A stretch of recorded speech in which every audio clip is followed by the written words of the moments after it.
धन्यवाद, धन्यवाद, धन्यवाद। परम पिता परमेश्वर, हम आपका हृदय से धन्यवाद करते हैं।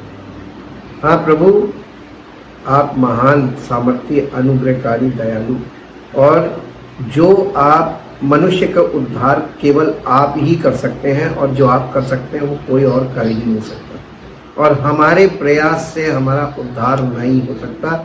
ये बात तो समझ में आ गई। इसलिए प्रभु, अपने आप को समर्पित करके आपसे विनती करते हैं, और आपके वचन को अपने हृदय में ग्रहण करके प्रतिदिन प्रभु आपके वचन के अनुसार मन फिराते हुए आगे बढ़ते हैं, ताकि प्रभु प्रतिदिन हमको उद्धार की सामर्थ्य प्राप्त हो। प्रतिदिन हमारे जीवन में सब नया हो, हमारे मन में, और हमारा जीवन पूरी तरीके से नया जीवन बने, हमारा भीतरी मनुष्यत्व नया हो, ताकि प्रभु आपकी महिमा प्रकट हो, आपकी सामर्थ्य के द्वारा आपका नाम महिमा पाए। सारी महिमा आपको। इस प्रार्थना को आपके इकलौते पुत्र प्रभु यीशु मसीह के नाम से मांगते हैं, आमीन। Praise the Lord. हम परमेश्वर का धन्यवाद करते हैं, क्योंकि परमेश्वर धन्यवाद के योग्य है। The voice of God, session 89, the laver of brass, the doctrine of sanctification. वही निर्गमन 30 अध्याय 17 से 21 में जो हमने कल पढ़ा था, इसको आज नहीं पढ़ेंगे, लेकिन आज हम इसमें देखेंगे, इसको फिर से एक बार पढ़ के देखेंगे। इसमें कुछ चीजें हमको और मिलेंगी। यहोवा ने मूसा से कहा, धोने के लिए पीतल की एक हौदी, और उसका पाया भी पीतल का बनाना, उसे मिलाप वाले तंबू और वेदी के बीच में रखकर उसमें जल भर देना, और उसमें हारून और उसके पुत्र अपने अपने, कौन किसके लिए अलाउ था? हारून और उसके पुत्र। हारून कौन है? महायाजक, और उसके पुत्र ये याजक। ये लोग उसमें हाथ पैर धोया करें जब जब वे मिलाप वाले तंबू में प्रवेश करें। इसका मतलब जब जब वो परमेश्वर की उपस्थिति में प्रवेश करे। प्रवेश करने से पहले क्या था? शुद्धिकरण। अब ये हम लोग जब पढ़ते हैं, आज के युग के लोग पढ़ते हैं, जो बाइबल के पढ़ने वाले, फॉल्ट बता दें क्या? फॉल्ट ये है कि ये बात परमेश्वर बोल किससे रहा था? ये किससे बोल रहा था? यहोवा ने किससे बोला? मूसा से बोला। और मूसा ना तो महायाजक था और ना याजक था। मूसा से परमेश्वर ये बात बोल रहा था कि ये विधि वहां पर रहेगी, मंदिर में, तंबू में ये विधि रहेगी। कोई बिना हाथ पैर धोए भीतर प्रवेश नहीं कर सकता। और भीतर प्रवेश करने वालों में दो लोग थे, महायाजक और याजक। और ये लगातार अंदर जाएंगे सेवकाई के लिए उपस्थिति में। तो इनको हर बार, जितनी बार ये प्रवेश करे, दिन में जितनी बार प्रवेश करे, उतनी बार शुद्धिकरण चाहिए। इनके लिए ये हौदी रख देना, है ना? तो शुद्ध कौन करेगा? है? महायाजक को कौन शुद्ध करेगा? और याजक को कौन शुद्ध करेगा? जल। जवाब सही दिया, जल। तो इसका मतलब महायाजक खुद शुद्ध नहीं हो सकता था, याजक भी खुद शुद्ध नहीं हो सकता था। आज कैसे लोग बिना शुद्धिकरण के महायाजक और याजक बने बैठे, कहते हम शुद्ध हैं। ये पॉइंट पकड़ते जाइए, आगे पढ़िए। जब जब वे मिलाप वाले तंबू में प्रवेश करें, तब तब वो हाथ पांव जल से धोएं, नहीं तो मर जाएंगे। यानी परमेश्वर की प्रेजेंस में जाकर फिजिकली नहीं, स्पिरिचुअली डेड हो जाएंगे। फिर उनको प्रकाशन नहीं मिलेगा, परमेश्वर का आत्मा उनसे बात नहीं करेगा। वो बस यूं गए और यूं आए, कुछ नहीं जी। और जब जब वे वेदी के पास अब ये किधर? वेदी के पास, यानी कुर्बानी के लिए। जब किसी व्यक्ति के लिए वो कुर्बानी करने जाए, वेदी के पास सेवा टहल करने के लिए जाए, अर्थात यहोवा के लिए। अच्छा, ये अंदर वाली वेदी है, ये बाहर वाली नहीं, पीतल की वेदी नहीं है, ये सुगंध की वेदी है, धूप जलाने के लिए। ये एकदम ठीक वाचा का संदूक था, उसके आगे पर्दा था, पर्दे के आगे लगी हुई थी, उस वेदी की बात कर रहा है, यानी मिनिस्ट्रिंग टू गॉड। ये जब परमेश्वर की वेदी के लिए धूप जलाने के लिए जाए, तब वे हाथ पांव, यानी एक बात सोच लीजिए कि भीतर जाने से पहले हाथ पांव धोना, परमेश्वर की उपस्थिति में जाने से पहले हाथ पांव धोने। जी, ना हो कि ऐसा ना हो कि मर जाए। ये हारून और उसके पीढ़ी पीढ़ी के वंश के लिए ये सदा की विधि है। ये विधि खत्म ना हो सकती है, ना हुई है, आज भी ये विधि है। आज ये नई वाचा में ये विधि कैसे चल रही है, इसको इंग्लिश में पढ़िए। अब एक्सोडस चैप्टर 30 वर्स 17 to 21। मुद्दे में आगे बढ़ने से पहले यहां पे गौर कीजिए, लोगों ने वचन को अच्छी तरीके से पढ़ा नहीं, समझा नहीं और चल पड़े। And the Lord said to Moses, you shall also make a laver or large basin of bronze and its base of bronze for washing, and you shall put it outside in the court, यानी बारी आंगन में। जी, between the tent of meeting and the altar of burnt offering, and you shall put water in it. There Aaron and his sons shall wash their hands and their feet. That when we go into the tent of meeting, they shall wash with water, that they die not, or when they come near to the altar to minister the burnt and offering made by fire to the Lord, so they shall wash their hands and their feet, lest they die.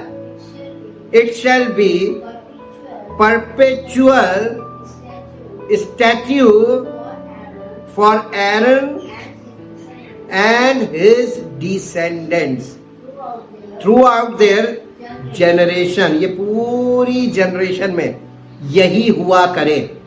अब हम इसमें आगे बढ़ते हैं। पहली चीज, इसकी धातु बहुत इंपॉर्टेंट है। धातु क्या है? पीतल। आप बाहरी आंगन में दो वेदियां मिलती हैं, एक जिस पर कुर्बानी होती थी और भस्म होती थी, उसको कहते हैं पीतल की वेदी, और दूसरी है पीतल की हौदी। ये केवल दो वेदियां आंगन में थी, बाहरी आंगन में।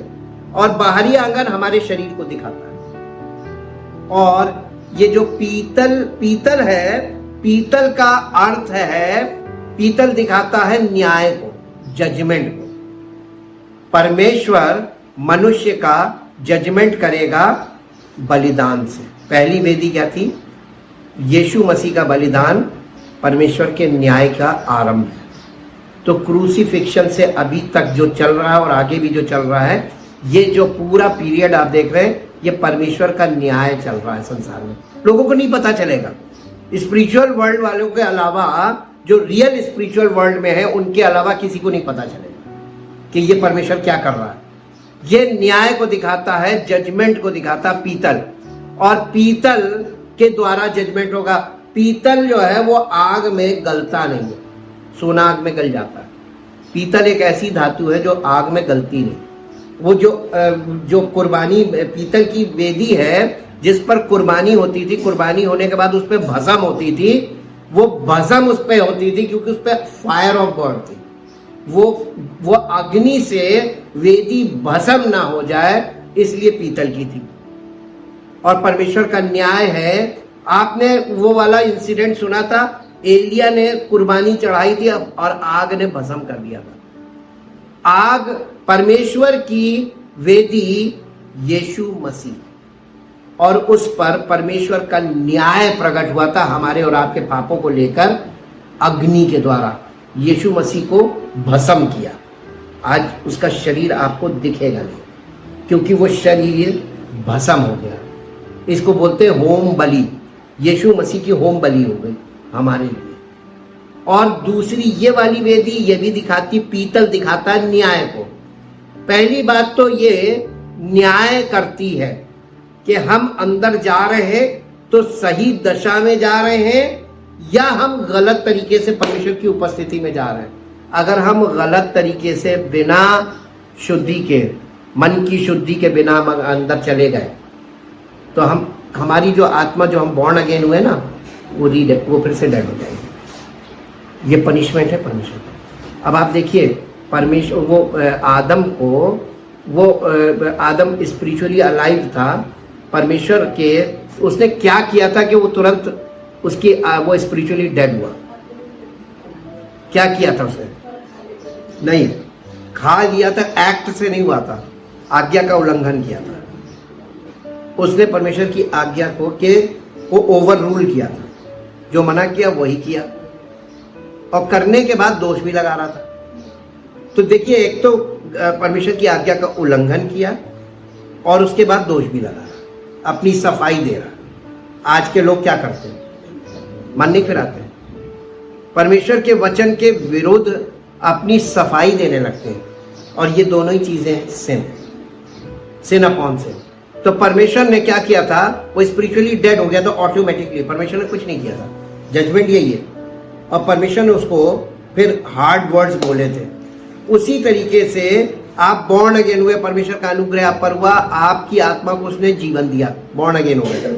लेकिन आप परमेश्वर की उपस्थिति में जाने से पहले आप गलत तरीके से उसमें घुस गए, बिना मन, यानी अपनी मन की शुद्धि के बिना, यानी संपूर्ण रीति से परमेश्वर पे मन लगाकर उसकी उपस्थिति में जाना, उसकी विधि के अनुसार जो उसने विधि ठहराई। ये लोग जाते थे तो एक बार तो सही तरीके से गए, दोबारा गलत तरीके से गए, स्पिरिचुअली डेड। तो जिसके लिए इन्होंने कुर्बानी चढ़ाई, जिसके लिए निवेदन करने जा रहे, उसको उद्धार मिलेगा या उसको परमेश्वर उस पर अनुग्रह करेगा? है? क्यों नहीं करेगा? अब आज आप ले लीजिए, आज के युग में यही आज भी कर रहे गलती लोग। ना तो मन फिराए, मान लीजिए मन फिराया, बॉर्न अगेन भी हो गए, ये भी बात हम मान लेते हैं, लेकिन निरंतर उनको जितनी बार उपस्थिति में जा रहे उतनी बार आपको मन की शुद्धि का बहुत ख्याल रखना है। According to the word of God, परमेश्वर के वचन के अनुसार आपको परमेश्वर की उस उपस्थिति में एंटर करना है। और आप बिना वचन के अनुसार परमेश्वर की उपस्थिति में जा रहे प्रार्थना करना, लोगों के लिए प्रार्थना करना। तो आज लोगों की प्रार्थना क्यों नहीं सुनी जा रही? क्यों नहीं सुनी जा रही है? उनका मन शुद्ध है ही नहीं।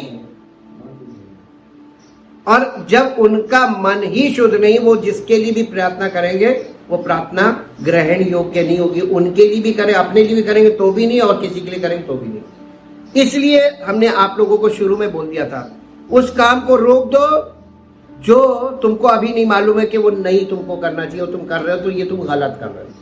अनुग्रह नहीं होगा। पहली बात, परमेश्वर अनुग्रह करेगा जब तुम हुक्म मानो।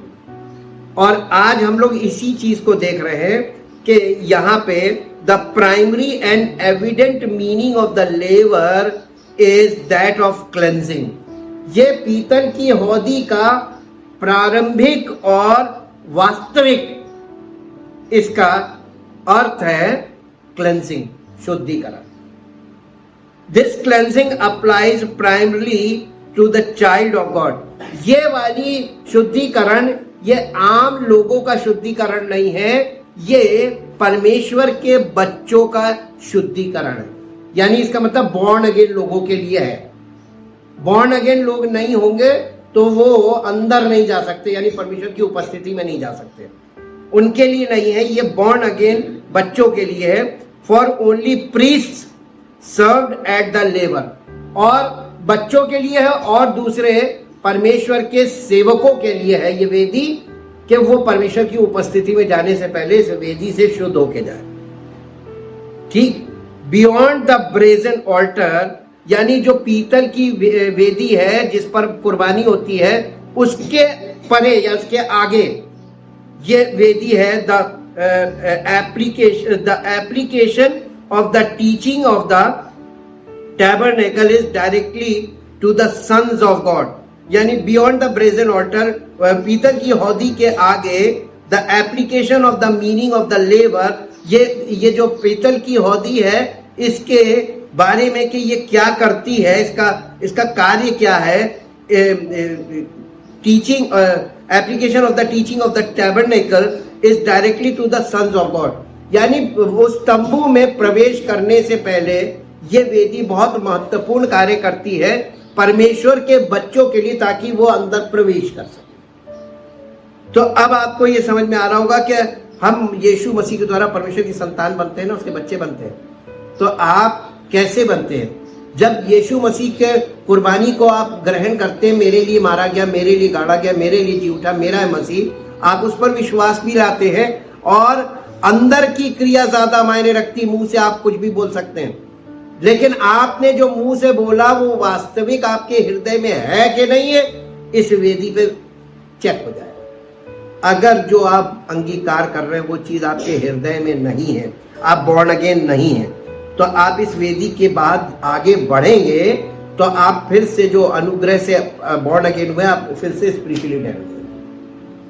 ये एक खास बात थी इस वेदी की। There is a twofold application of the meaning of the laver in the ministry of cleansing.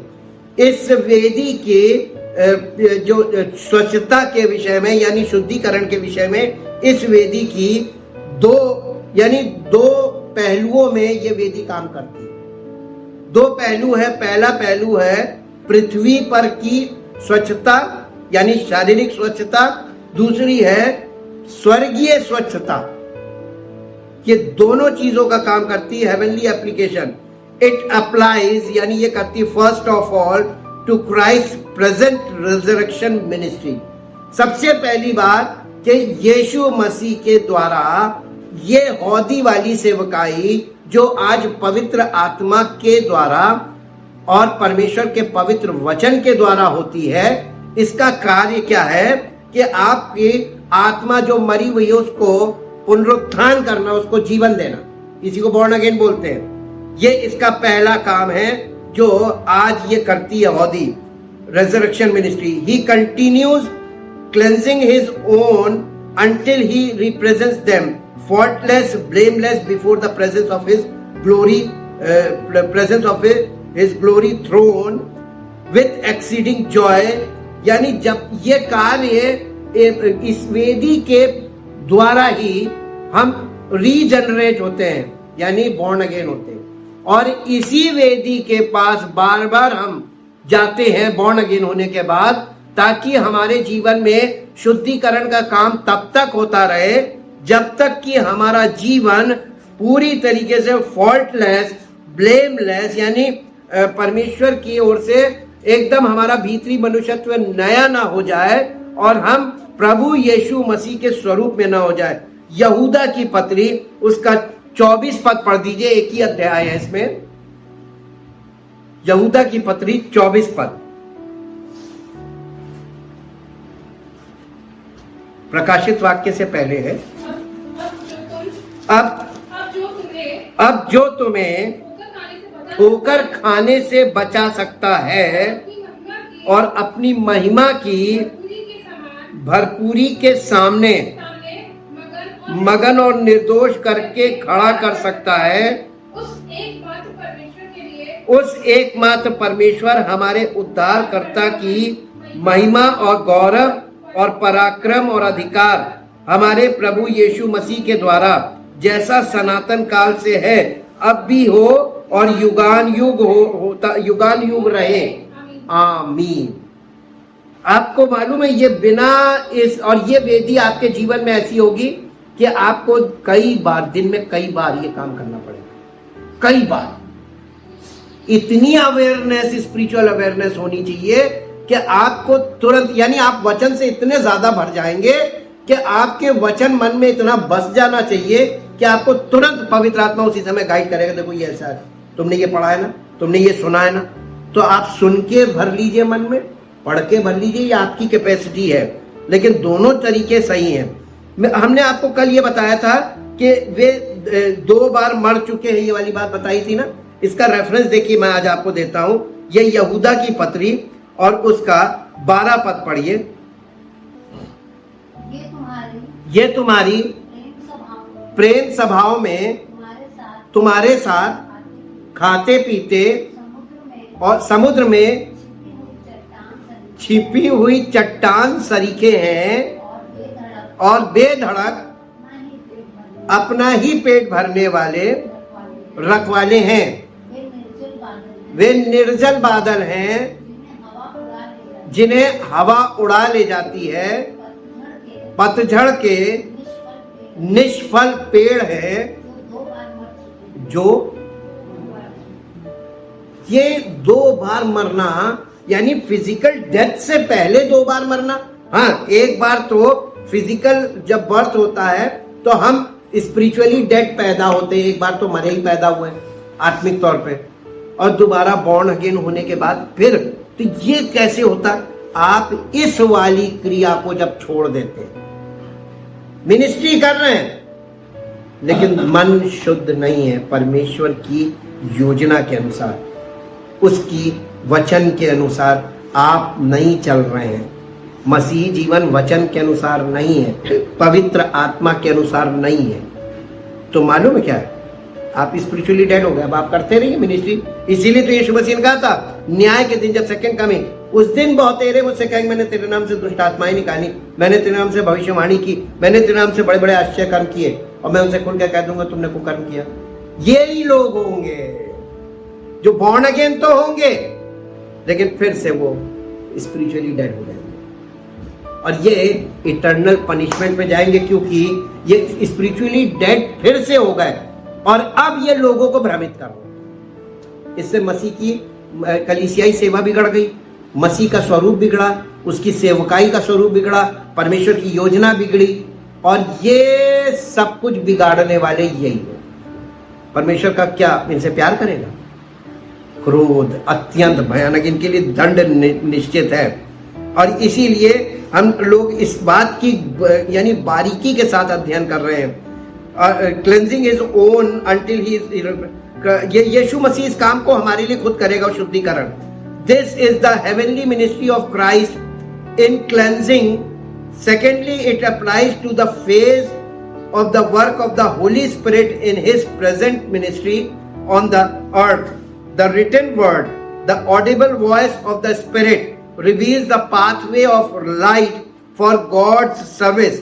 The indwelling Holy Spirit confirms and make real in the life the ministry of the written word. These are not separate operations but one.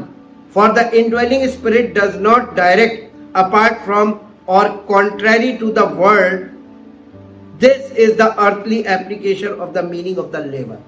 यानी इस पृथ्वी पे अभी इस समय प्रभु यीशु यानी पवित्र आत्मा जो प्रभु यीशु मसीह की ओर से भेजा गया, पिता ने भेजा है, यीशु मसीह ने पिता से विनती की और वो पवित्र आत्मा आया, मसीह का आत्मा, ये कार्य कर रहा है। और ये कार्य कैसे करता है? वचन के द्वारा बॉर्न अगेन पर्सन को शुद्ध करता है, और जब वो वचन पे बराबर बना रहता है उसको हर कदम पे उसको सामर्थ्य भी देता है, मार्गदर्शन भी करता है, और उसके जीवन में कोई चीज अगर एक्स्ट्रा ग्रोथ हो रही है उसको कट भी करता है। ये सारा काम पवित्र आत्मा करता है, लेकिन इसके लिए वो एक व्यक्ति को ही चुनता है काम करने के लिए। और ये अर्दली मिनिस्ट्री में, और ये जो वेदी है ये डबल फंक्शन है इसका। शुद्धिकरण यानी फिजिकल बॉडी में जो आपका भीतरी मनुष्यत्व है उसका शुद्धिकरण, और साथ ही साथ आपकी आत्मा का भी एकदम नए दिशा में उसको लेके जाना, नए मनुष्यत्व को आपका खड़ा करना, ये हेवनली वर्क है, ये भी साथ साथ करता है। और इसलिए ये मिनिस्ट्री आपके आखिरी सांस तक ये वाली वेदी आपके साथ बनी रहेगी। इसके बिना आप परमेश्वर की प्रेजेंस में नहीं जा पाओगे। ये बहुत महत्वपूर्ण थी। हम हमारे साथ एक पद निकालिए जो आपको मिलेगा निर्गमन की लेव्य व्यवस्था की पुस्तक, और उसका 8 अध्याय निकालिए। लेव्य व्यवस्था की पुस्तक और उसका 8 अध्याय और उसका 6 पद पढ़िए।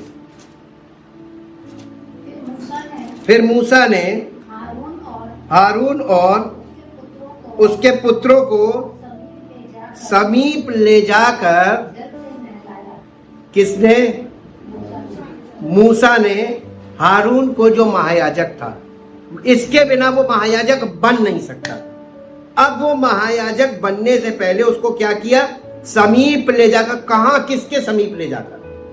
इसी हौदी के समीप ले जाकर। आप इसको ऊपर से पढ़िए पहले पद से, ताकि आपको पता चले कि ये जब तंबू कंप्लीट हो गया उसके बाद महायाजक का अभिषेक हुआ। फिर यहोवा ने मूसा से कहा,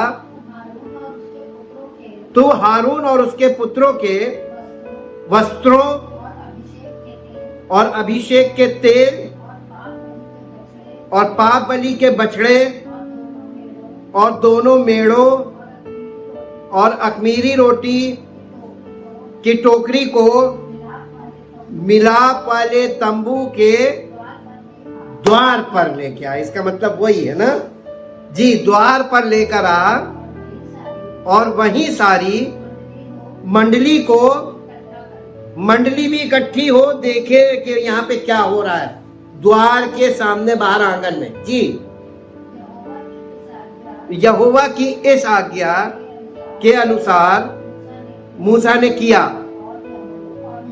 और मंडली मिलाप वाले तंबू के द्वार पर इकट्ठी हुई।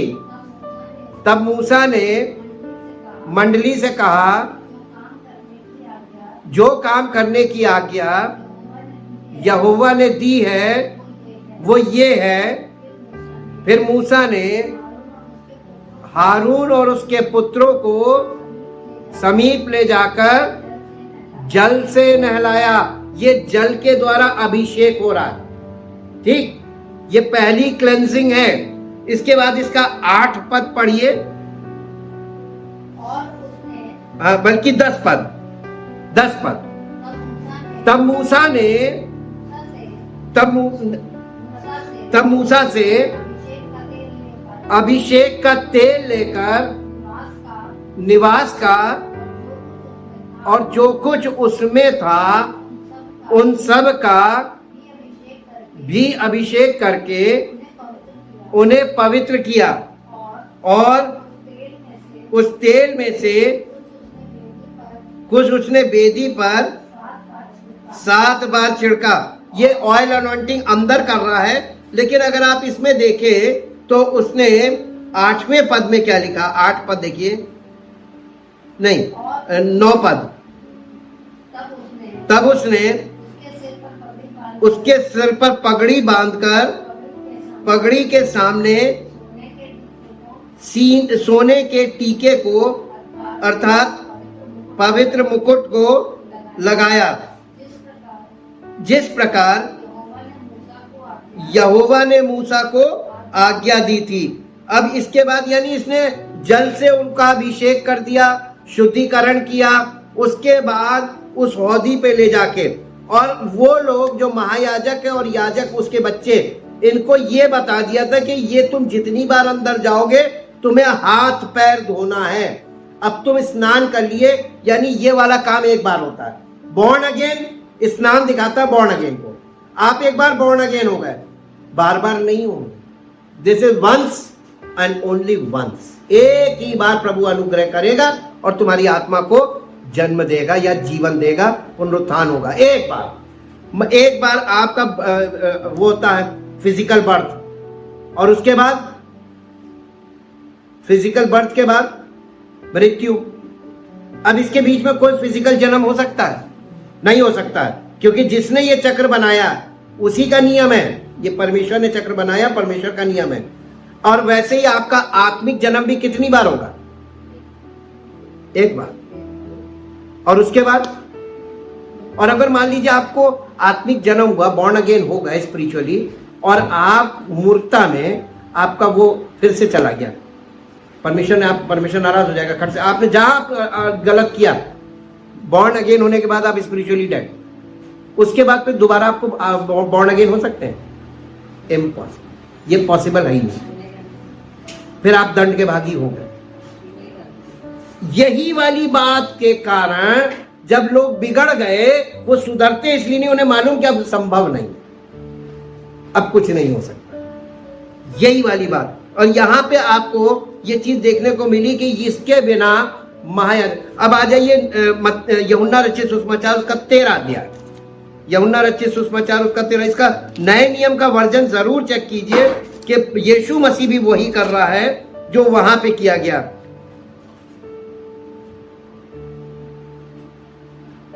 इसका ये पढ़िए 6 पद से। जब वो शमौन पतरस के पास आया। अब यहाँ पर ये जो पीतल की हौदी है, ये मालूम है यीशु मसीह स्वयं उसने उसी हौदी को प्रकट कर दिया। बेसन में यानी बोल में पानी लिया और वो खुद आया।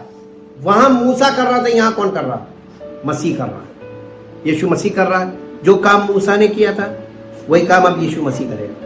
ठीक, मूसा परमेश्वर के घर का सेवक था और यीशु मसीह परमेश्वर के घर का अधिकारी है, उसका पुत्र है, वारिस है। जी। तब पतरस ने उससे कहा, हे प्रभु, क्या तू मेरे पांव धोएगा? यीशु ने उसको उत्तर दिया, जो मैं करता हूं तू उसे अभी नहीं जानता। वाकई में नहीं जानता था, परंतु इसके बाद समझेगा। पतरस ने उससे कहा, तू मेरे पांव कभी न धोने पाएगा।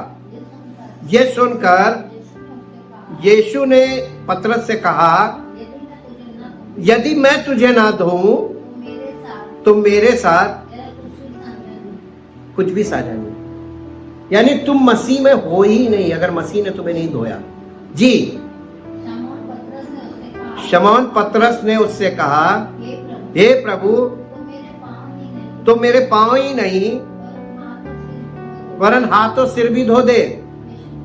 यीशु ने उससे कहा, जो नहा चुका है उसे पांव के सिवाय उस और कुछ धोने की आवश्यकता नहीं। चाल चलन पे बस ये पांव चाल चलन है। जी। परंतु वो बिल्कुल शुद्ध है। बॉर्न अगेन की बात कर रहा है। नहा चुका का मतलब जो बॉर्न अगेन हो गया, उसको स्नान नहीं, अब यानी बॉर्न अगेन नहीं होना, उसको सिर्फ अपने संबंध परमेश्वर के साथ बनाए रखने के लिए अपने आप को जांचते रहना है।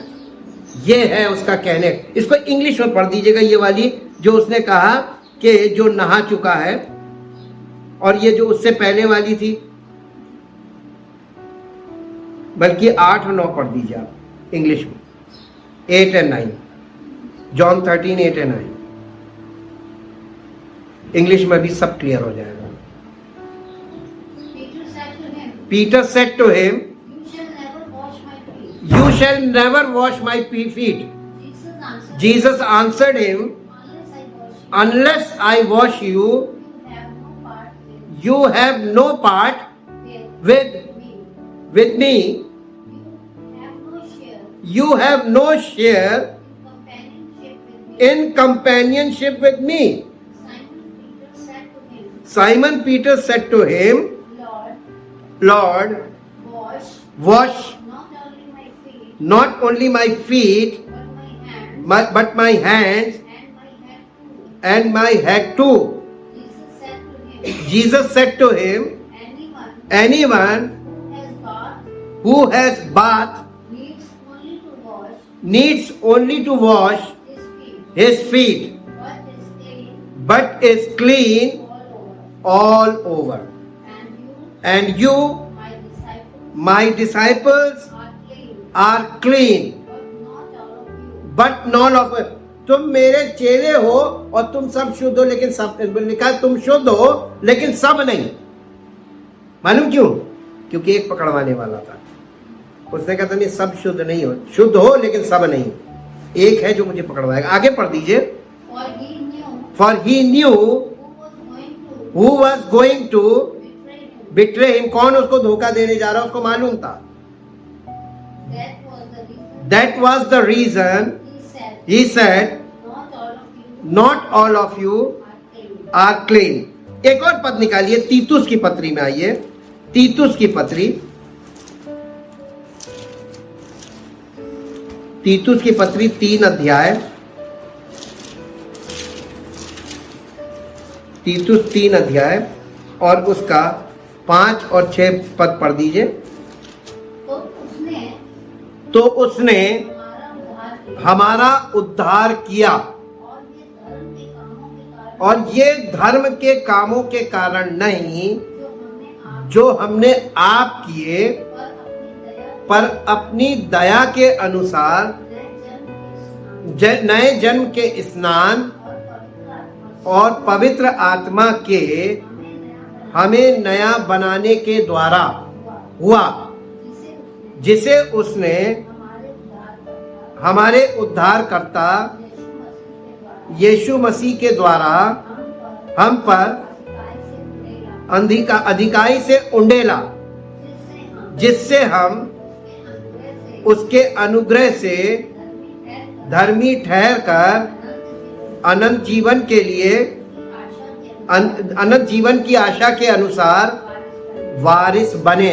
अब इसको इंग्लिश में पढ़ दीजिए, यही वर्ष जो आपने पढ़ी है, 5 और 6 पढ़ी ना।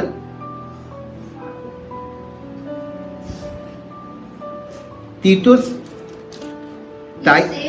he saved us not because of any works of righteousness that we have done, but because of his own pity and mercy by the cleansing bath of the new birth, regeneration and renewing of the Holy Spirit, which he poured out so richly upon us through Jesus Christ, our Savior.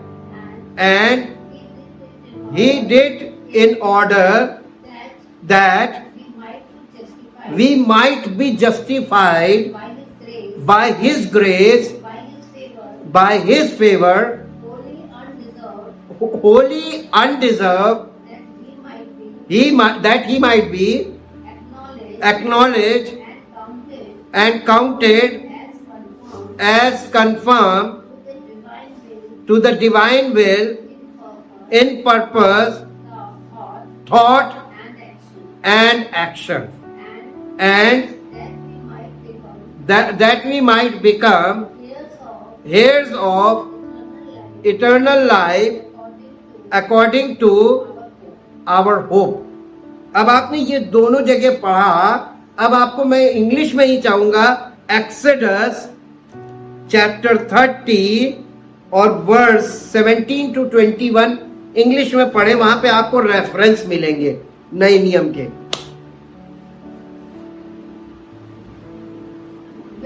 When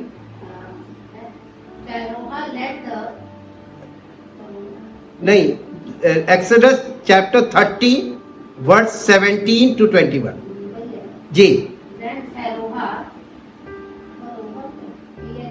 नहीं, ये pharaoh ये गलत में आ रहा है ना।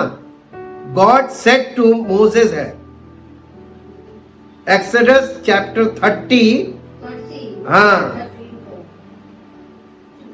Verse 17 to 21।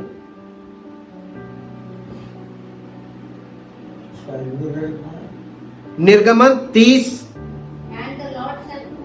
And the Lord said to Moses, you shall also make a laver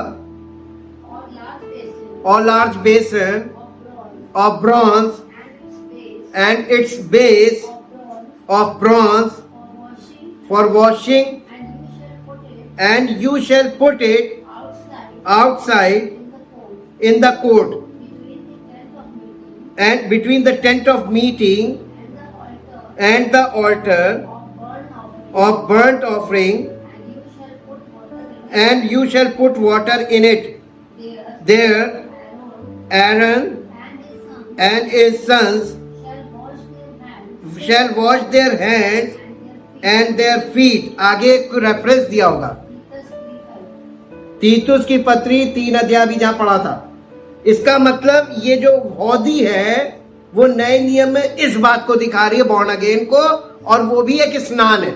वो स्वर्गीय यानी परमेश्वर का वचन जो है वो पवित्र जल है, और पवित्र जल से पवित्र आत्मा हमको स्नान कराता जिससे हम बॉर्न अगेन होते हैं। ये है। अब इसके बाद ये पढ़िए, यहाँ पे तीतुस वो दिया ना। अब इसके बाद आगे पढ़िए, when they go into the tent of meeting, they shall wash with water, and that they die not, or when they come near to the altar to minister, to burn an offering made by fire to the Lord। इसके बाद फिर आपको एक reference मिलेगा, John 13:6-8। ये हम लोगों ने भी पढ़ा 6 से 8 तक, यीशु मसीह जब पत्र को। देखिए ये हौदी कौन है? यीशु मसीह, और जल क्या है? वचन। और इसको कर कौन रहा है? पवित्र आत्मा। मसीह का आत्मा आज मसीह में यही काम कर रहा है। हमारे फिजिकल लाइफ में एक अद्भुत काम हो रहा है, हमारे भीतरी मनुष्यत्व में आत्मिक जन्म और आत्मिक जीवन शुरू करके, और हमें परमेश्वर के पुत्र के स्वरूप में बनाने का काम कर। Thank you, thank you, thank you Lord. परम पिता परमेश्वर, सारी महिमा आपको मिले क्योंकि आप महिमा की योग्य हैं।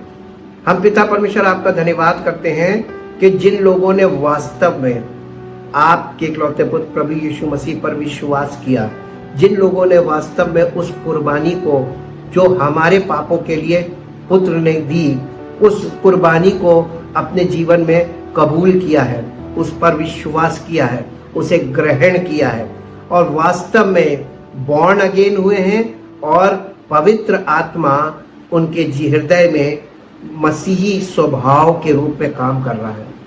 हम चाहते हैं पिता परमेश्वर हर एक बॉर्न अगेन मसीही पवित्र आत्मा की इस सेवकाई का हिस्सा बने, ताकि वो मैच्योर हो और उसके जीवन से पवित्र आत्मा के फलों का प्रगटीकरण हो, और वो परमेश्वर के राज्य का वारिस बने और परमेश्वर की महिमा का कारण भी।